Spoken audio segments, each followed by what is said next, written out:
Hey there, friend. How are you? I hope that you are having a wonderful day.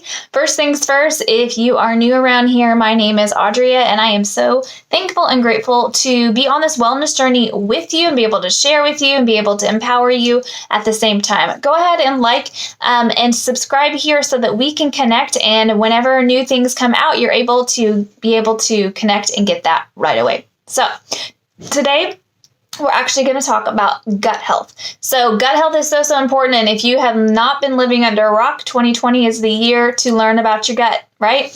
So your gut is linked to so many different areas of your body and your wellness.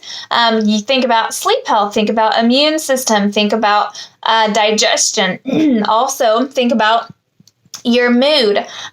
So we're going to talk about all of that. I'm going to give you 10 tips to make sure you have great digestion and gut health as well. So tip number 1 is talking about being regular.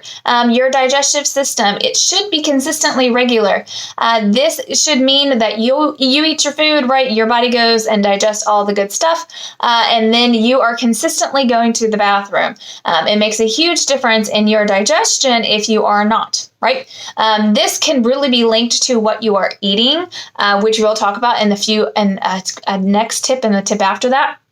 When you are eating consistently good quality, high fiber food, obviously it's not going to go through the way it's supposed to be able to go through. So being able to do that can make a huge difference as well. So you should be consistent when it comes to all of that. If you are not, it is your gut. So you have to ditch out some of the things out of your diet and change some things around. One of those things you need to change around is in tip number 2.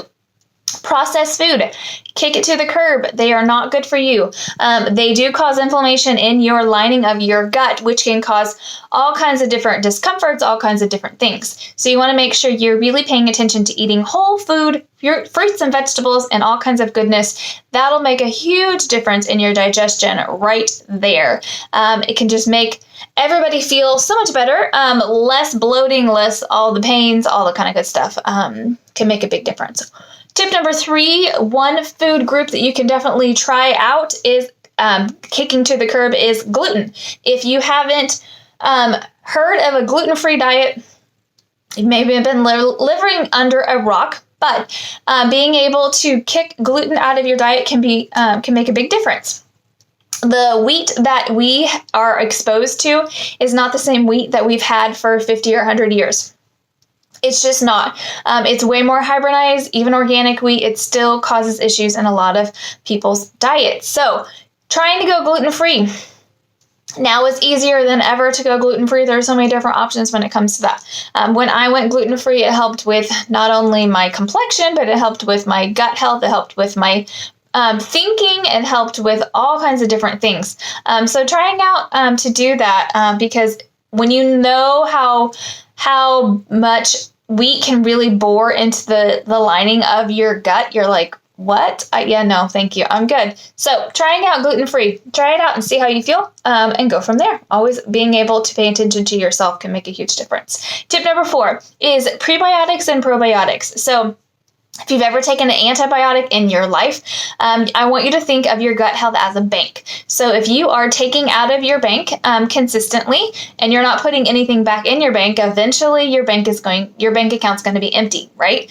So think about your gut health the exact same way. So antibiotics actually take a lot out of your bank. They almost actually clear out your bank completely. So if you're not putting good things back in, like a prebiotic and a probiotic, then your bank account is empty and you start to see issues that come up. So prebiotic foods are an easy way to be able to get some prebiotics in your life. Onions, garlic, asparagus, bananas, legumes are just some of a few foods that you can add into your diet that are great prebiotics. Also, a great probiotic is helpful to be able to really store up more things in your bank account too. Think about this bank account because you literally need this bank account to do so many different things in your body. From immune function to sleep health to emotions, all kinds of different things. So you really want to pay attention to your gut health bank account. One other thing is birth control. Birth control can actually help alter your gut environment too. So if that's something that you want to try to ditch out and try out alternative on that is totally up to you. Just wanted to let you know of that information as well. Tip number 5, something else you can add into your diet is ferments like sauerkraut. Sauerkraut, kimchi, miso, tempeh, kefir, and kombucha. Those are all fantastic probiotic foods that you can add into your diet that can just really help support your gut flora, help support all of the things when it comes to your immune system, all kinds of different things. And like I said, you're adding into that bank account. So that could just make a huge difference in your gut health. So number 6. Your gut health and your emotions. Did you know that 95% of your serotonin is actually produced in your small intestines? What? Yes, 95% of your serotonin is actually produced in your small intestines. Low serotonin is linked to anxiety, depression, and other things. So paying attention to your serotonin level, your happy hormone, can make a huge difference. So cleaning up your diet can just change not only your brain fog, but emotions, low energy, different things too. So see how paying attention to that bank account really makes a big difference. Number 7 is sleep.